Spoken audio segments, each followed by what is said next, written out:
Hey everyone, welcome back to Accounting with Ellis. I'm Ellis, and if you've ever felt confused by the terms debits and credits, you're in the right place.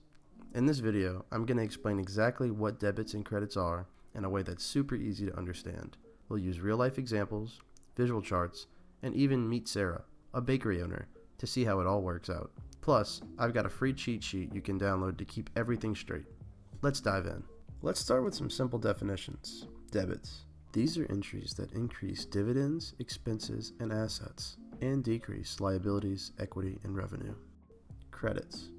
These are entries that decrease dividends, expenses, and assets, and increase liabilities, equity, and revenue.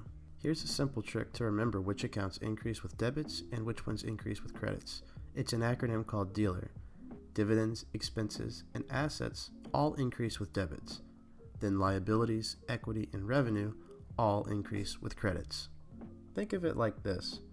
Debits and credits are two sides of the same coin. Every transaction in accounting affects at least two accounts. One gets a debit and the other gets a credit. This is what keeps the books balanced. Let's meet Sarah, who owns a bakery. Sarah just bought $500 worth of flour and supplies for her shop. How would this show up in her accounts? Here's what happens. Her supplies account increases by $500, which is a debit, and then her cash account decreases by $500. That's a credit. So the transaction would look like this: debit supplies for $500 and credit cash for $500. Let's try another example. Sarah pays $1,000 in rent for her bakery space.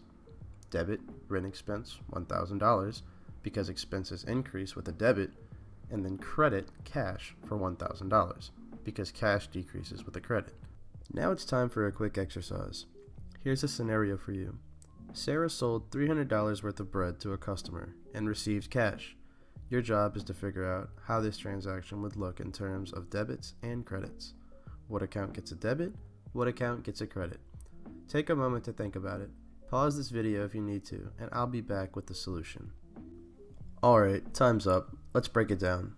Sarah received $300 in cash, which increases her cash account. Since assets, like cash, increase with a debit, we will record a debit of $300.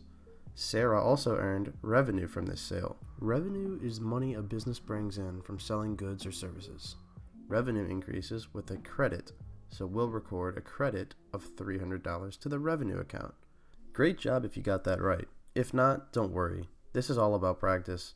Understanding how debits and credits work is one of the most valuable skills in accounting, and you're already making progress. To make it even easier, I've created a free cheat sheet you can download. It breaks down everything we covered today step by step. Don't forget to like this video and subscribe to my channel for more interesting accounting tips.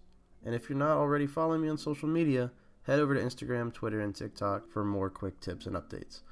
Thanks for watching, and I'll see you in the next video.